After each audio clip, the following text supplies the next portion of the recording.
Let's go to this conversation now. Tributes continue to pour in for TV producer and drama series writer Teboho Mahlatsi.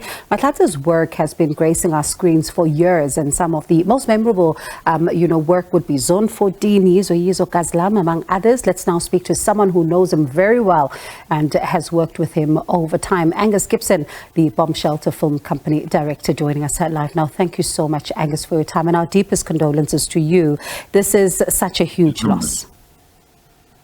Yeah, it's been a complete shock. 2 days ago, he was in the world, and now he's not. And we're all stunned. He's a person that I met many, many years ago. In 1993, he was 22 years old, and we had a system of interns at the time. And we'd had several years of interns, and Teboho came in, and he was clearly just in a different league to everybody else around him. He had grown up in Kroonstad with not so much access to the movies, but he just had a passion. And then I discovered that he had an eye. He was a storyteller. He could, he was really good with performance. He was a sort of an extraordinary, unique individual. And I knew back then that he was the person that I really wanted to work with. And it has been 30 years.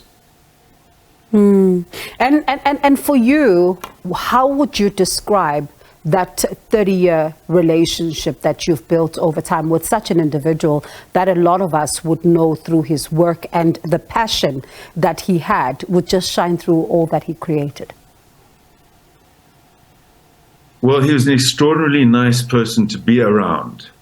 Incredibly gracious. He has a sense of humor. He's a storyteller. So he was a good person to share 30 years with. But we had similar passion for film, and I think a similar aesthetic. We, on the whole, liked the same things. So, for example, on Yizo 1, we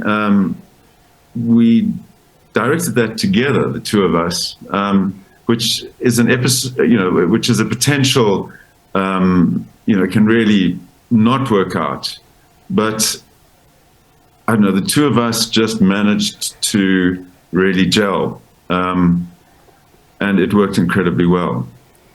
In the last years, he concentrated on commercials, and I concentrated on long form.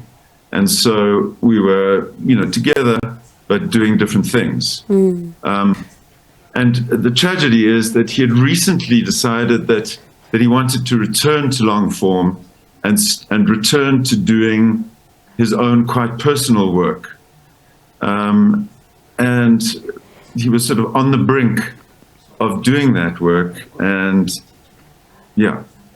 And one would describe him, from looking at him and his work, as someone who understood what was going on the ground, and when, particularly when it comes to South Africans and how we speak, and as well as our place in the world, particularly when it comes to some of the groundbreaking productions that he would have created. Is it something that you also share as a sentiment? Well, we both come from documentary. When we did Yizo, we had both come from documentary backgrounds. And a thing that he said, I had been abroad, I came back, and we got together to work together. And he said to me, there's never been anything on television that really reflects urban South Africa, the way that we speak, the way that the people are.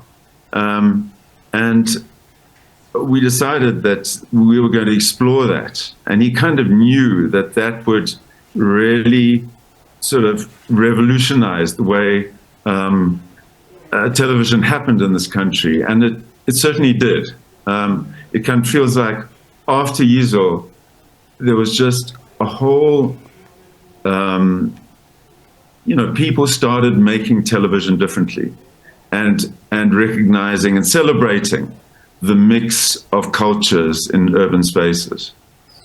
And certainly a pioneer, you know, someone who really just took this industry by storm. But for you, how would you like us as South Africans to remember him as we now, of course, talk about the legacy that he leaves behind?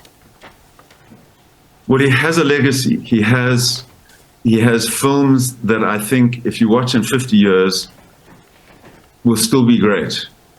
You know, his short film, Stick Fighter, Portrait of a Young Man Drowning, which in fact won the Silver Lion at the Venice Film Festival, I think are great, great creations.